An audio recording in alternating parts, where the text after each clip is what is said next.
4 días de violencia contra la minoría alawita, más de 1000 muertos, la mayoría población civil, denuncia el Observatorio Sirio de Derechos Humanos. La ONU también pide protección para los civiles. La comunicación es difícil, pero conseguimos estos mensajes de WhatsApp de un vecino. Por favor, dile a alguien que venga a ayudarnos antes de que nos degüellen. Están anunciando por los altavoces, venimos a degollarlos, alawitas. Las nuevas autoridades aseguran que persiguen a los remanentes del régimen de Al-Assad. El expresidente pertenecía a esta minoría. La caída del gobierno de Al-Assad en Siria tras el avance yihadista de Hayat Tahrir al-Sham no podía de ninguna forma poner fin a la laberíntica crisis siria. Aunque los líderes de la OTAN y sus principales altavoces mediáticos lo sabían, apostaron por blanquear al líder del yihadista, al-Golani, y a su nuevo gobierno. El consenso era que lo más importante, lo único importante, de hecho, era poner fin al gobierno ba'athista de Al-Assad y que todo lo demás, como la tendencia yihadista de las nuevas élites, era secundario.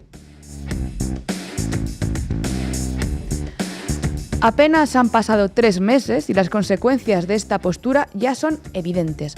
Buena parte de las minorías étnicas en Siria temían a las nuevas autoridades de Damasco y ciertamente tenían motivos de peso para hacerlo. Aunque de cara al exterior Golani mostró un perfil de yihadista moderado, citamos literal, que buena parte del ecosistema mediático otanista reprodujo, a la interna era evidente que las lógicas iban a ir en otra dirección. En cualquier caso, recuérdese que todo, incluso aupar al poder a una organización yihadista considerada terrorista por el propio Estados Unidos, era legítimo con tal de hacer valer los intereses estratégicos de la OTAN en suelo sirio. Convéngase, no obstante, que no es necesario mucho maquillaje para engañar a la OTAN. Basta con dejarles claro que no vas a tocar sus intereses, algo que efectivamente hizo Golani. La caída de Al-Assad aseguraba la presencia estadounidense y constituía una estacada contra Irán. Así que pudieron hacer la vista gorda con el inconmensurable apoyo de unos medios replicantes de la propaganda. Es difícil, aún así, reconocer públicamente que celebraste el acceso al poder de una banda de yihadistas violentos. Tartus y Latakia, 2 regiones costeras donde se concentra buena parte de la presencia de alawitas en Siria, han sido el escenario más crudo del nuevo paradigma. El pico de violencia de los últimos días es estremecedor. Tras el envío de tropas y reclutas a la zona por parte del gobierno yihadista sirio, la escalada ha sido brutal. Al momento de redactar este editorial, la cifra supera los 1000 civiles alawitas asesinados indiscriminadamente por el yihadismo en la costa siria. La bestialidad del gobierno sirio ha generado mayores grados de resistencia y previsiblemente desembocará en nuevas crisis en el norte con los kurdos y en el sur con los drusos. Pero que no miren para otro lado quienes lavaron la cara de las bestias que llegaron al gobierno de Siria tras el derrocamiento de Al-Assad. La realidad siempre fue que los intereses estratégicos de Estados Unidos fueron puestos como máxima prioridad a la hora de reaccionar al éxito de la avanzada yihadista de la banda de al-Golani. El papel de buena parte del ecosistema mediático en Siria fue sencillamente deleznable. También lo fue la posición del gobierno de España, que ejecutó en aquel momento uno de los más grandes horrores de su política exterior. Sí, el mismo gobierno que ha negado durante 3 años cualquier tipo de diplomacia con Rusia para poner fin a la guerra en Ucrania, pero que alegó sentirse perfectamente cómodo negociando con Golani. En fin, algunos de los titulares de aquel diciembre del 24 hieran la sangre. El yihadista pragmático que se alzó contra el régimen se atrevió a plantear el correo, ¿se acuerdan? Nosotras nos hacíamos en aquel momento una pregunta muy sencilla, que repetimos hoy. ¿Qué demonios estaban celebrando? Hoy volvemos a Siria para hablar de las masacres que se han producido este fin de semana. Bienvenidas y bienvenidos a La Base. La Base.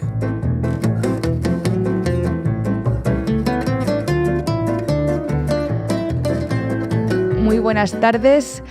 Hoy tenemos baja en la dirección, pero tomamos los mandos. Manu, compañero, creo que hoy hay telita que cortar. ¿Qué tal, compañera? Intentaremos sacar el programa lo mejor posible. En los anteriores episodios que ya le dedicamos a los sucesos en Siria y al grupo, al amable y simpático y moderado y pragmático grupo que ha tomado el poder en Siria, pues ya vimos cuál era el discurso de los medios del Jardín respecto a estos simpáticos muchachos. Vamos a ver ahora que están, pues asesinando gente por doquier, qué es lo que dice la prensa europea. Como son los yihadistas moderados, ¿eh? Inna Ginógeno, ¿qué nos traes? Bueno, vamos a hablar sobre esta división de Siria, porque Siria ya como país no existe, ¿no? Entonces hay varios planes de partición, repasaremos todos, hablaremos de las potencias con sus propios intereses que están en ese trozo de tierra, ¿no? Que antaño era el país, la República Árabe Siria, perdón. Y además hoy contaremos con el experto en Oriente Medio, Daniel Lobato, para que nos traiga su análisis. Arrancamos, Xavi. La base de datos. Informa Irene Zugasti. Pues meses después del derrocamiento del expresidente Bashar al-Assad en Siria y el establecimiento por la fuerza de un nuevo régimen, la violencia en Siria se ha intensificado. Como decíamos, 3 meses después de que los yihadistas del HTS llegaran al poder, las fuerzas que apoyan al nuevo gobierno se han cobrado al menos 1.000 personas asesinadas desde el jueves, en su mayoría en la región de Latakia, que es la costa mediterránea siria.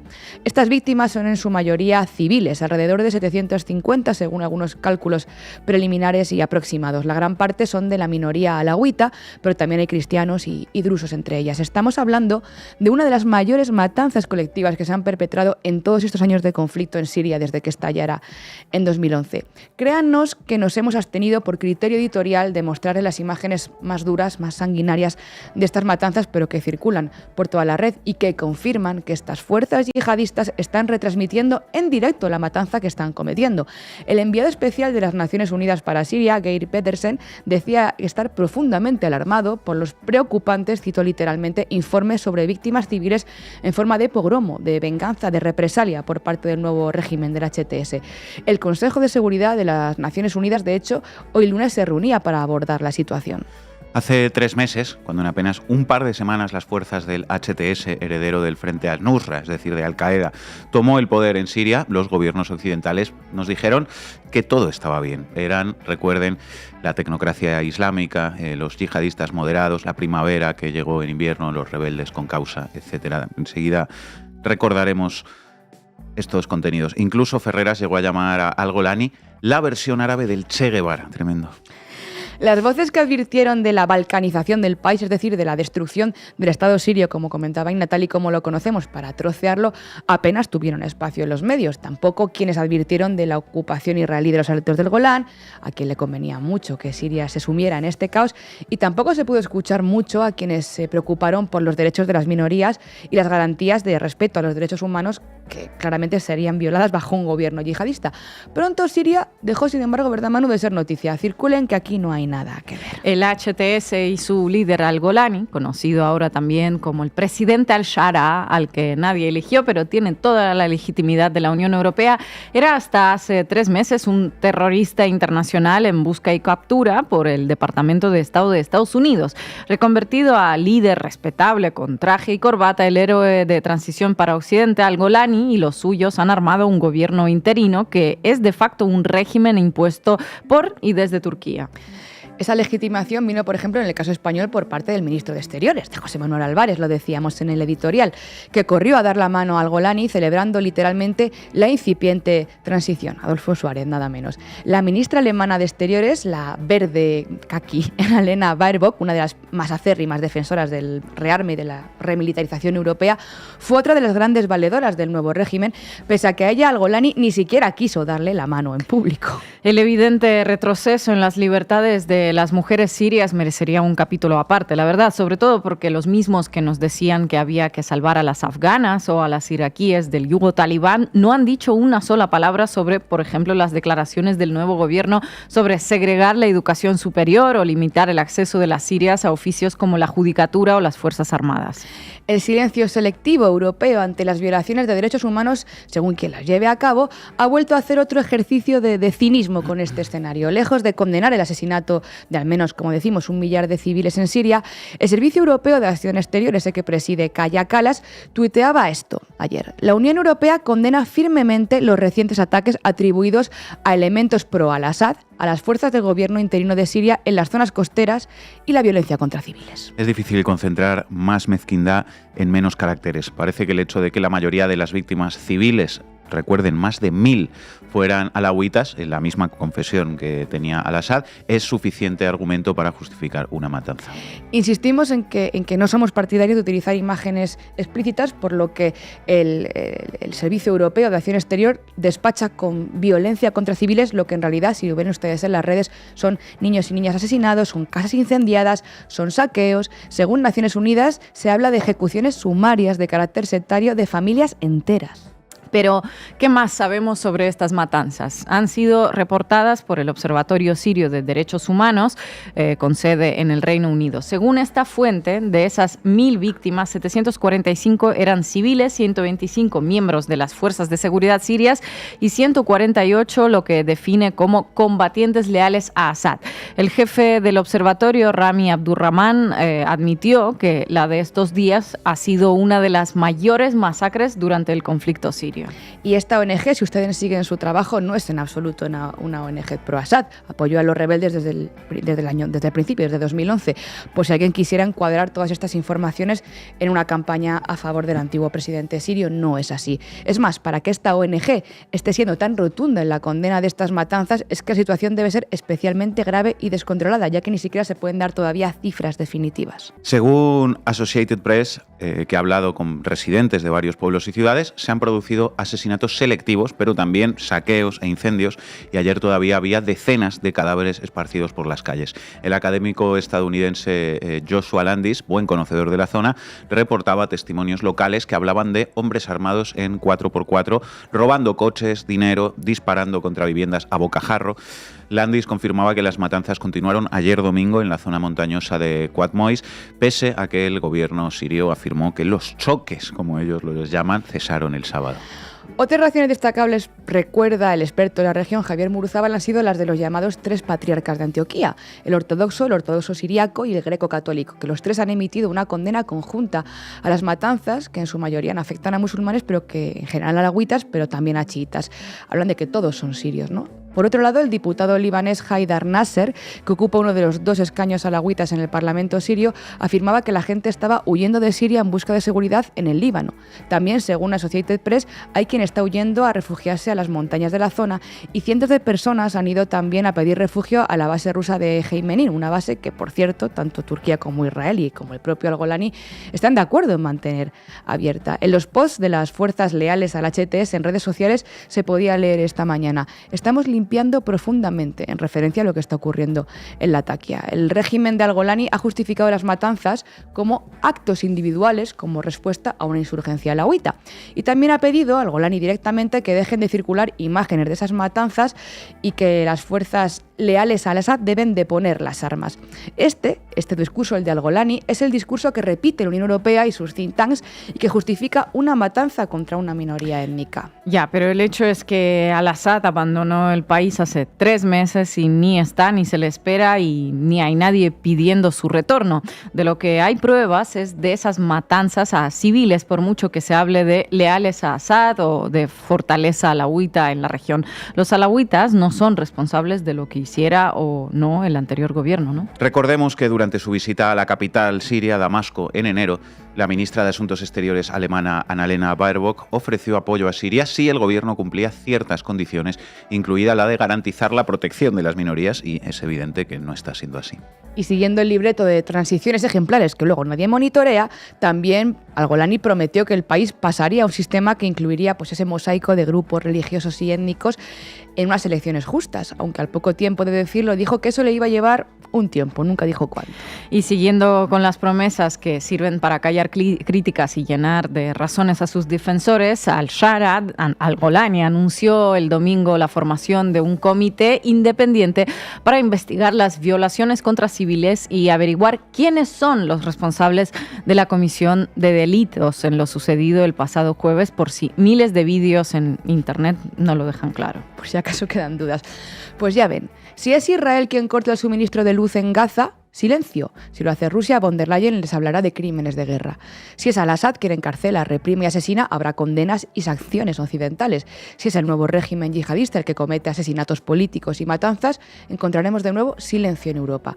El trumpismo condena los asesinatos de al-Golani mientras se beneficia del caos que han desatado desde hace décadas en esa región, y Europa sigue siendo, como escribe Rafa Poch, vanguardia del despropósito. Por cierto, mañana es 11M, se cumplen 21 años de los atentados. No se olviden que los trenes de Atocha y del Pozo, en Vallecas, donde explotaron las bombas yihadistas, iban cargados de trabajadoras y de trabajadores de Madrid, de Honduras, de Polonia, de Perú, de Chile, de Marruecos, de Colombia.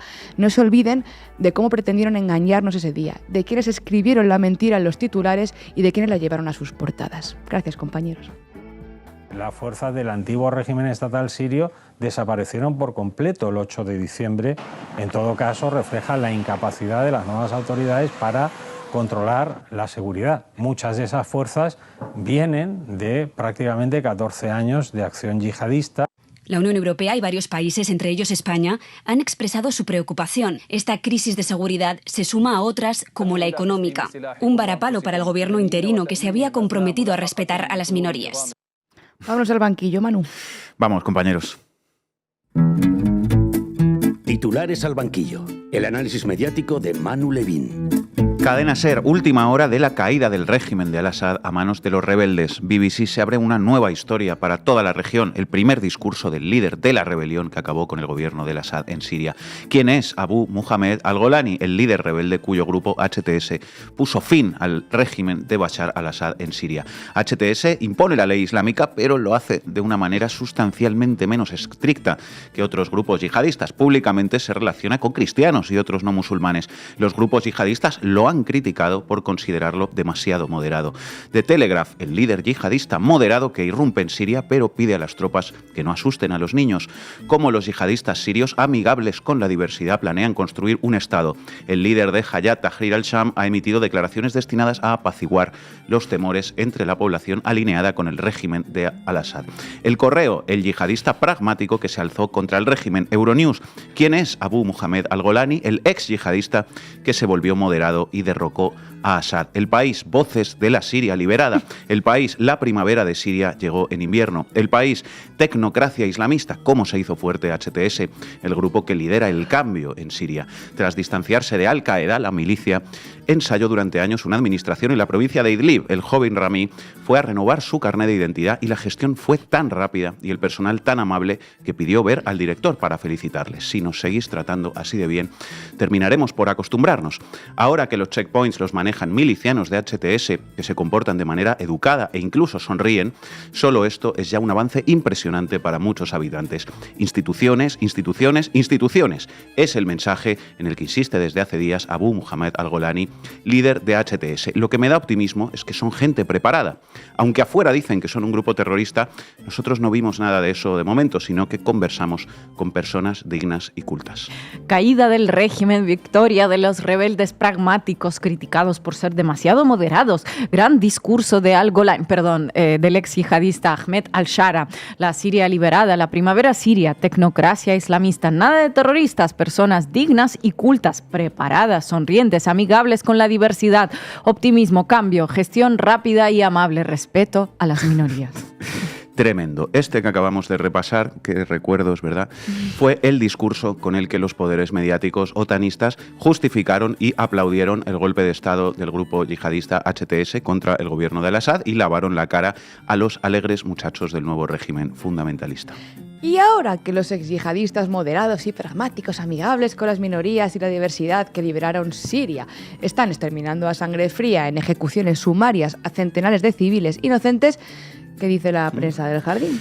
¿Pero qué dices, compañera? Exterminio, ejecuciones sumarias, civiles inocentes. No, a ver. Partidarios de la anterior tiranía fallecidos en enfrentamientos y combates. El Correo, los del yihadista pragmático. Cerca de 1.000 civiles fallecidos en las últimas 72 horas en los combates en el noroeste de Siria. 6 millones de judíos fallecidos en combates contra los nazis. Se debe a la ofensiva de las fuerzas de seguridad de las nuevas autoridades contra grupos afines al antiguo régimen del depuesto presidente Bashar al-Assad. El HuffPost: crece la tensión en Siria tras más de 1.000 muertos en enfrentamientos entre fieles de al-Assad y las fuerzas de Damasco. Más de 1.000 civiles muertos en enfrentamientos, tensión, crispación. Bueno, a ver si bajan un poco los decibelios y nada de civiles, fieles de al-Assad. Fieles de al-Assad, es decir, gente indeseable que se aferra al antiguo régimen, que se resiste al cambio y que odia la primavera siria. ¿Acaso alguien capaz de odiar la primavera no merece ser ejecutado, Manu? Un grupo de fieles de al-Assad. Ya es recochineo que la palabra fieles, que tiene una carga religiosa, se aplique aquí no a los asesinos fundamentalistas religiosos del nuevo régimen sirio, sino a sus víctimas, que son presentadas así como un obstáculo para la transición que lidera el Adolfo Suárez sirio y que, bueno, pues han fallecido. El presidente interino sirio, Ahmed al-Shara, continúa el HuffPost, Grupo Prisa, los de la Siria liberada, ha asegurado este domingo que el país se encuentra ante un nuevo peligro representado por remanentes del antiguo régimen del depuesto Bashar al-Assad y fuerzas externas que buscan arrastrar a Siria a una guerra civil tras las matanzas que han provocado más de 1.300 muertos, incluidos más de 800 civiles, y que han sido atribuidas a las nuevas fuerzas de seguridad.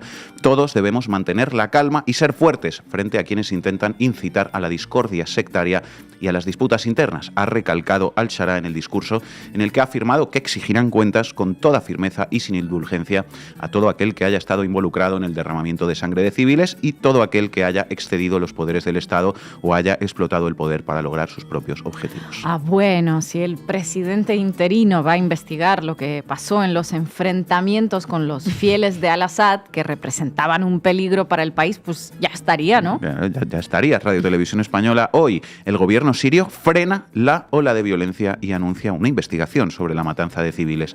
Más de 1.300 personas han muerto en combates entre las tropas del nuevo régimen sirio e insurgentes leales a al-Assad. La violencia estalló el jueves en la región costera de Latakia. Euronews: el presidente de Siria, titular en la misma línea que el de Radio Televisión Española, el presidente de Siria, Ahmed al-Shara. Por cierto, qué capacidad para llamar el presidente de Siria, ¿no? A un tipo que, bueno, pues tomó el poder por las armas, un tipo de elecciones, ¿no? Bueno, el presidente de Siria, Ahmed al-Shara, investiga los enfrentamientos con los alawíes que han dejado 1.000 muertos. Una emboscada, una patrulla de seguridad siria por parte de hombres armados leales al derrocado líder Bashar al-Assad derivó en enfrentamientos que, según estimaciones de un observatorio de la guerra, han causado la muerte de más de 1.000 personas en 4 días. Ah, pero entonces empezaron ellos, los civiles, digo, ¿no? Ya estamos otra vez con los civiles. La contraofensiva contra los leales a Assad en la región costera de mayoría alawita sembró el caos en varias ciudades y pueblos, pero a pesar de que las autoridades pidieron el fin de la incitación sectaria, los enfrentamientos se volvieron mortíferos y murieron muchos civiles. ¿No veis que al-Shara es un pacifista y no tiene nada que ver con todo esto? Si él pidió que pararan y que los civiles muertos eran pues escudos humanos de los fieles de al-Assad, o en cualquier caso pues estaban en un fuego cruzado, ¿no? ¿A quién se le ocurre ponerse ahí? Y que el gobierno avisó, como Israel antes de bombardear, el que avisa no es traidor, les dijo que pararan, insisto, pero no le hicieron caso y entonces murieron cientos de civiles. ¿No lo veis? Claro, es que ya está bien de tanta demagogia, que si asesinos, que si yihadistas, que si genocidio contra la minoría alawita, que al final vamos a hacer descarrilar la transición siria, compañeras. El país: 3 días de insurrección y masacres de civiles amenazan con descarrilar la transición en Siria. El gobierno anuncia una comisión para depurar responsabilidades tras las críticas desde Estados Unidos y la ONU por la violencia sectaria en las provincias costeras. Y escuchamos la cadena SER esta mañana. Último minuto, porque quiero además poner el acento y sobre todo poner el foco, porque habrá que estar pendiente de lo que está pasando en Siria con los enfrentamientos entre las fuerzas del gobierno y las tropas leales al derrocado Bashar al-Assad. De momento ya van 1.300 víctimas en los últimos días. Pablo Morán, buenos días. Hola, Ángeles, buenos días. Y es que el país, otra vez, Siria, al borde de una guerra civil después de los enfrentamientos, y el nuevo gobierno exige la rendición de los partidarios de al-Assad. Les acusa de haber desatado, de ser los los responsables de esta ola de violencia de la que estamos hablando. De la peor ola de violencia desde la caída de Al-Assad, efectivamente, con un elemento que no se vio durante la revuelta que provocó la huida del expresidente Ángels, que es la matanza de civiles. Hablamos de cientos de asesinados en las localidades costeras de Tartus o Latakia, la mayoría de la minoría alawita a la que pertenece Al-Assad. Así que esta es una violencia sectaria frente a la que anoche respondía el líder del gobierno interino, que también lideró la revuelta siria. Ahmed al-Sharaa prometía que rendirán cuentas todos aquellos que se hayan excedido de sus poderes y ordenaba la creación de un comité para investigar estos crímenes. De hecho, esta misma mañana ya anuncian las primeras detenciones. Aquellos que han formado parte de la oposición al Assad desde hace más de una década no pierden el optimismo, a pesar de que esta violencia sectaria puede hacer descarrilar la transición del país. So I do think they have the ability to ensure that things won't go towards another war. Esta es Dima Moussa, vicepresidenta de la Comisión de la Oposición Siria. Confía en que el gobierno interino evitará esa nueva guerra. Otra cosa, advierte, es la situación económica después de más de una década de conflicto. Are the sanctions, especially the US sanctions. Por eso reclama el levantamiento de las sanciones, especialmente las de Estados Unidos, que representan un obstáculo más para que el país salga a flote. Pero este último capítulo de la violencia, Ángels, preocupa cada vez más a la comunidad internacional. Hoy se va a debatir en el Consejo de Seguridad de la ONU. Pablo, gracias. A ti, hasta luego. En fin, pues creo que queda claro el relatito. Lenguaje suave para definir una masacre de más de 1.000 personas, combates, enfrentamientos, fallecidos, criminalización de las víctimas leales a Al-Assad, el dictador Ahmed al-Sharaa presentado no como el responsable último de estos crímenes cometidos por sus fuerzas policiales y militares, sino al contrario, como el pacificador que además va a investigar los hechos, la violencia ante la que respondía el nuevo gobierno, decían en la cadena SER. Y bueno, todo este genocidio contra las minorías en Siria presentado no como la consecuencia lógica y natural de la toma del poder en Siria por parte de los herederos de Al-Qaeda, sino como un factor externo que puede frustrar la transición y la primavera. Y me les quitan ya las sanciones, por favor, que con esta gente sí se puede tratar. En fin, la verdad es que en lo de lavarle la cara a genocidas y a criminales que sean amigos de la OTAN, en la progresía mediática se están coronando. Eso sí, mientras esto sucede, nos convocan a gastarnos 800.000 millones de euros en comprar armas para defender la democracia y la civilización del jardín frente a la barbarie. Di que sí. Muchas gracias, Manu. Mr. President, there is no military solution to this conflict. If we do not see de-escalation and a rapid move towards a serious political process involving the Syrian parties and the key international players, then I fear we will see a deepening of the crisis. Syria will be in grave danger of further division. Buenas tardes, compañera. Buenas tardes, vamos. ¿A qué me invitan? El análisis internacional de Ina Afinogénova. En diciembre, cuando cayó el régimen de Al-Assad, los gobiernos y los medios internacionales se embarcaron en el intenso proceso de lavado de cara del nuevo líder de Siria. Los expertos con años de estudios sobre el país hablaron de que el futuro más probable de Siria sería un escenario de cantonización, división de la totalidad de su territorio en zonas administrativas o cantones tutorizados desde el exterior. O sea, una desaparición de facto del Estado sirio. Siria desde siempre ha sido un botín interesante para varias potencias regionales y globales que han estado persiguiendo ahí sus propios intereses. Turquía, por un lado, que usó a la organización HTS, discípula de Al-Qaeda, y a Al-Golani, hoy rebautizado como Ahmed al-Sharaa, como sus proxies también, ¿no? Por otro lado, las fuerzas kurdo-árabes que lideraron las fuerzas democráticas sirias, apoyadas por Estados Unidos y enfrentadas a Turquía. También está Rusia, con sus bases militares y el interés de mantenerlas allí, porque están a medio camino para las operaciones en África. Y, por supuesto, Israel, que empezó a expandirse hacia Siria al día siguiente de la caída de Al-Assad. De 72 horas destruyeron la infraestructura del ejército sirio, ocuparon el monte Hermón, la montaña más alta de Siria, y pasaron a controlar las principales fuentes renovables de agua del país. Los meses posteriores al colapso de la República Árabe Siria sirvieron para confirmar la idea de una inevitable impuesta cantonalización de lo que antaño fue Siria. Antes de la masacre de alawitas ya empezaron a dibujarse los contornos de esta partición al estilo de la colonia francesa. Un cantón druso anexionado de facto a Israel, uno kurdo árabe dirigido por Estados Unidos, zonas de Idlib, Alepo y Hama controladas por Turquía a través de sus proxies, un cantón alawita, etc. A finales de diciembre, el medio libanés Middle East Eye publicó una exclusiva en la que, citando fuentes de inteligencia, afirmó que Israel llevaba un tiempo trabajando en un plan de partición de Siria en 3 zonas, dejando a al-Assad en el poder en Damasco, estableciendo vínculos militares con los kurdos en el noreste y con los drusos en el sur. La toma de las principales ciudades sirias por la HTS, apoyada por Turquía, frustró el plan en cierta forma, pero le dio a Israel una oportunidad para invadir Siria y ocupar territorios en violación del acuerdo de separación de 1974. La idea de Tel Aviv parece ser la creación de una suerte de buffer state o un estado colchón al este de los Altos del Golán. Simultáneamente, los drusos del sur de Siria declararon públicamente su intención de separarse de Siria y de unirse a Israel, frente a la amenaza de islamistas que, como veremos hoy, resultó ser una amenaza real. La cúpula israelí contestó en aquel momento que defendería a los drusos sirios y se informó que empezaron a elaborar un plan para emplearlos en los Altos del Golán. Así, el expansionismo israelí recibió una excusa más que noble, ¿no? La protección de las minorías religiosas, en teoría.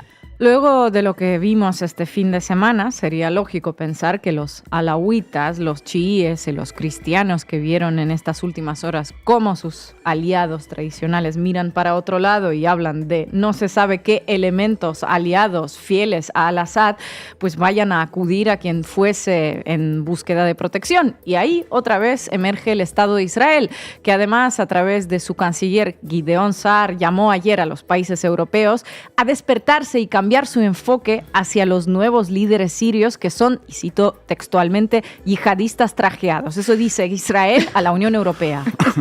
Que despertemos. En fin, puede parecer paradójico que el Estado de Israel, que lleva más de 60.000 palestinos asesinados en algo más de un año, condene ahora el genocidio que cometen otros, el de alawitas, pero es que miren lo que sigue. Los líderes alawitas han enviado hoy una carta al gobierno de Israel pidiéndole a Netanyahu asistencia, apoyo y protección porque, cito literal, el mundo entero se mostró silencioso frente a la injusticia y solo se oyó una voz de condena desde Tel Aviv. Le decimos al Estado judío que vamos a ser vuestros mejores y más leales amigos. Queremos agradecer al canciller Gideon Saar su apoyo a los alawitas. No se les puede juzgar. Van a buscar apoyo donde sea en estos momentos, independientemente de lo que cada uno de ellos pueda pensar de los planes coloniales de Israel.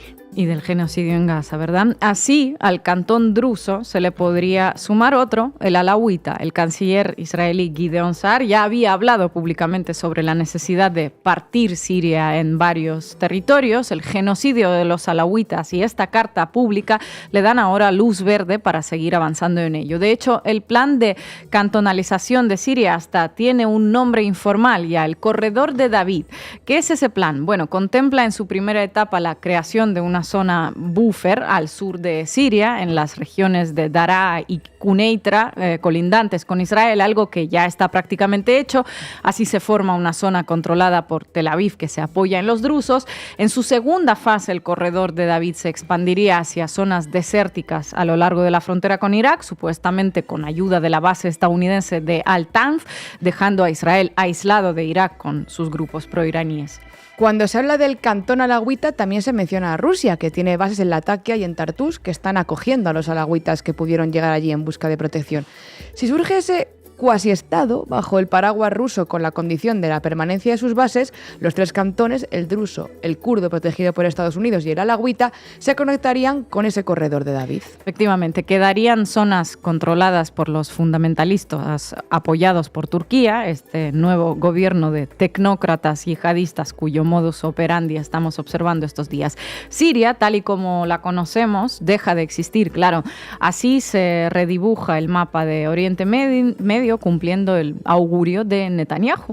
Dije que cambiaremos Oriente Medio y eso es lo que está sucediendo. Siria no es la misma Siria, el Líbano no es el mismo Líbano, Gaza no es la misma Gaza, Irán no es el mismo Irán, decía Netanyahu hace unos meses. Bueno, y es exactamente lo que está pasando. Están surgiendo, con ayuda de varios actores externos, una serie de zonas autónomas. Se desmantela el Estado sirio como Estado unificado. Israel emerge como el único salvador de las minorías, de repente, porque todos los demás estuvieron a los abrazos con al-Golani durante los meses previos y ahora necesitan guardar la ropa y mirar para otro lado, como suelen hacer en estos casos en los que apoyan abiertamente a yihadistas disfrazándolos de freedom fighters porque luchan contra un gobierno que no les conviene. Estados Unidos con Trump apoyará obviamente a Israel en todo ello sin duda alguna, de manera que su portaaviones insumergible en Oriente Medio, como bautizó al país hebreo en su momento Alexander Haig, secretario de Estado de Reagan, se vuelve pues más grande y Rusia parece interesada en mantener sus bases ahí, así que intentará hacer las paces con aquellos que se lo puedan garantizar.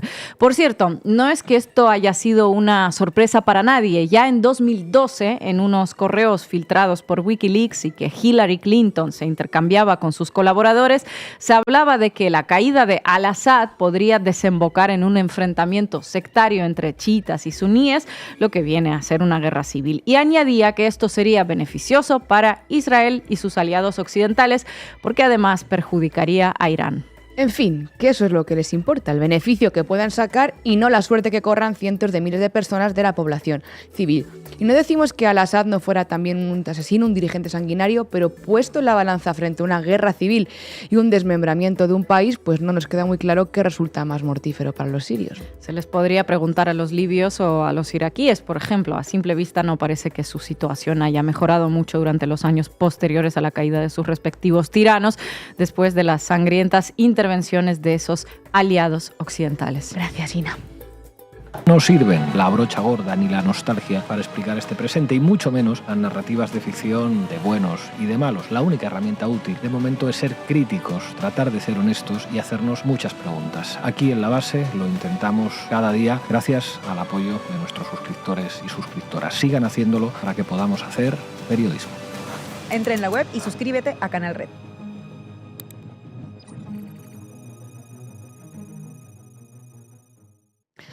Hoy contamos con un analista y uno de los mayores expertos en la región, Daniel Lobato. Bienvenido a La Base y todo tuyo.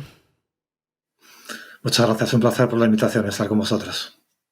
¿Qué tal, Dani? Pues queríamos escuchar un poco tu análisis sobre los últimos acontecimientos y sobre, bueno, el presente y el futuro de Siria.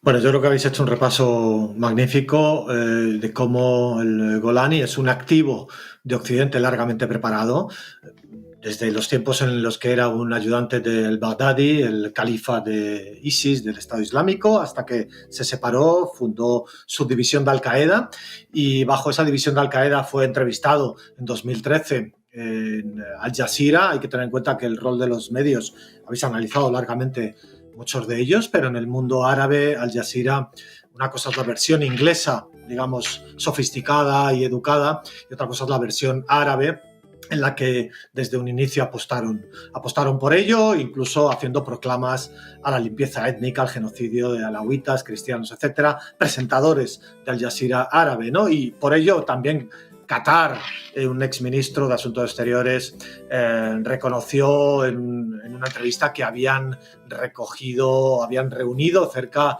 de 2 billones de dólares, no está claro si hablaba en notación americana o notación europea. Hamad bin Jassim, que era, ya digo, un antiguo ministro de Exteriores, lo reconoció en una entrevista en su propio canal, para pagar a estos terroristas por los objetivos que Qatar tiene en Siria, del gasoducto qatarí, etcétera. Entonces, bueno, en ese activo que ha sido siempre el Golani para Occidente, pues así se le protegió en ese pequeño emirato en Idlib durante unos años, que era un container de terroristas uzbecos, uigures, chechenos, a los que ha dicho recientemente que iba a dar la nacionalidad siria por sus largos servicios a la causa.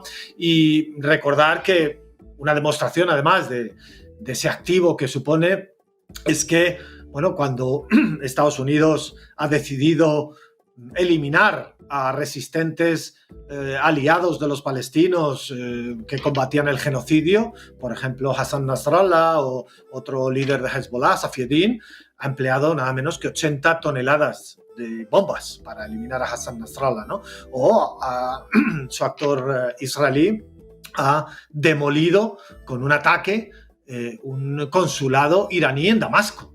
Eso, arrasando toda la Convención de Viena sobre la inviolabilidad de delegaciones diplomáticas, ¿no? Para matar a un general iraní en Damasco. Entonces, bueno, pues esa es una demostración además de que nunca han querido, por supuesto, eliminar al Golani y que además pues seguía una ruta y una agenda, como ya lo hablamos en su día, en diciembre, que recordar aquí en la base, en la otra ocasión que me invitasteis, el futuro de Siria estaba destinado a esto, ¿no? A una balcanización, una cantonalización, una fractura, porque en definitiva ese es el escenario que también habéis recordado, los cables de Wikileaks de Hillary Clinton, también otro de Jake Sullivan, el que fue asesor de seguridad nacional de Biden, también otro cable hace ya mucho tiempo en el que decía Al-Qaeda está de nuestro lado en Siria, ¿no? Y por tanto, bueno, pues en el momento en que ha cumplido ese rol, ahora se está llevando a cabo, y ese rol no es más que en esa fortaleza colonial que es el régimen israelí, en la recomposición, que ahora podemos hablar a lo mejor un poco más, en la recomposición que está teniendo lugar tras el año duro que ha sufrido el régimen israelí de estar perpetrando un genocidio, un exterminio, una devastación y no lograr sus objetivos, en definitiva, en lo que es el interior, en Palestina. Estamos en una fase por el imperio de recomposición del exterior, de lo que es la muralla que defiende Israel, y eso ha sido la cuestión de Siria y ha sido lo que será su fragmentación en esa agenda de alrededor de Israel. Todos los estados deben estar o controlados o destruidos. Y los que no, los que resistan a ellos, pues no le queda más remedio que tener un régimen autoritario, sea el modelo de Irán, el modelo anterior de Siria de al-Assad, etcétera, ¿no? Pero ya digo, alrededor de la fortaleza israelí, un páramo devastado, digamos, como si fuera algo distópico de estados controlados o destruidos. Y eso es lo que estamos presenciando, y en esto, como tal, como anunciaba Hillary Clinton en ese email, que era a su vez una fuente de la inteligencia israelí, se van a producir matanzas internas en Siria una vez que alcancen el poder los yihadistas, ¿no? Bueno, pues eso es lo que se está cumpliendo al pie de la letra. Tenemos aquí, vamos a aprovechar, te queríamos preguntar también un poco por cómo estás viendo la situación actualmente en Palestina, que parece que ha salido un poco del foco, y si pudieras tener un minutito para hacernos un análisis también de las últimas noticias en torno al PKK y esa decisión de Abdullah Öcalan de poner las armas. Bueno, en Palestina, el imperio, a pesar de todo esto, cuando me refiero al imperio me refiero a Estados Unidos, Occidente, Israel, que son un poco los tres ejes, ahora mismo tiene todas sus piezas, todos los sujetos o los actores que hay sobre el territorio sirio son subordinados a Occidente, a Estados Unidos, ya sea el actual Hayat Tahrir al-Sham del Golani, ya sean las fuerzas democráticas sirias kurdas, ya sea el supuesto ejército libre sirio, que supuestamente de cuando en cuando Estados Unidos le da algo de cancha mediáticamente, pero que prácticamente no queda nada, ya sea ISIS, ya sea Israel, ya sea Turquía. Todos esos son los actores que están hoy sobre el terreno sirio, y todos ellos están subordinados a las decisiones que Estados Unidos decida, y por tanto lo que Siria sea en un futuro será lo que Estados Unidos, ya digo, decida que sea. Y como he dicho anteriormente, pues probablemente decida que sea un páramo fracturado, ¿no? Algo así como Libia y otros estados fallidos. Entonces, con respecto a, claro, en el momento que se produce la caída del Estado sirio, la súbita caída, pues los actores que más cercanos están a Estados Unidos son los que más rápido comienzan a actuar. Y en primer lugar, lo vimos, lo habéis dicho en el programa, el régimen israelí invadiendo amplias zonas del sur de Siria, expandiéndose, colonizando yacimientos, recursos, zonas estratégicas, y colonizando a la población siria. Todo lo que hace una potencia invasora, colonizadora, es en primer lugar intentar fracturar al pueblo invadido, como hizo con Palestina, por ejemplo con los drusos palestinos, y como está haciendo ahora, alentando a los drusos sirios, alentando a los alawitas sirios a que se unan a su proyecto, a su manta de protección imperial, ¿no? Y así hemos visto cómo han surgido estas iniciativas que habéis relatado en el sur, en Sueida, en Deraa, o en el norte, en la costa, con los alawitas, ¿no? Iniciativas de llamar, invocar al poder colonial israelí para ser protegidos, y además, en este caso, otro actor cercano, en este caso a Estados Unidos, como son los kurdos del noreste, que, digamos, regían su propio territorio semiautónomo. Ahora han visto que ya no tienen por qué andar negociando con el gobierno de Damasco, de Al-Assad, ya desapareció, y por tanto ahora mismo a quien únicamente se deben es reclamarle a Estados Unidos algún tipo de fórmula y solución a su reconocimiento que le exigían a Al-Assad de cierta autonomía institucional, ¿no? Y ahora basta con pues buscar al amigo americano, como los kurdos iraquíes en su momento, que tienen un territorio protoestatal en Irak, en el norte de Irak, pues algo así. Y eso es lo que han hecho con este ofrecimiento del PKK de dejar las armas. No reciben nada a cambio de Turquía realmente, porque Erdogan no había hecho ninguna oferta negociadora últimamente, ni siquiera había liberado a Abdullah Öcalan de la cárcel, no habían recibido nada del régimen turco. Hoy mismo está bombardeando Turquía a la guerrilla del PKK en Irak, en las montañas de Irak, pero sin embargo el PKK, o digamos su rama siria del PKK, entiende que el activo de conseguir un protoestado en Siria, un trozo de Siria,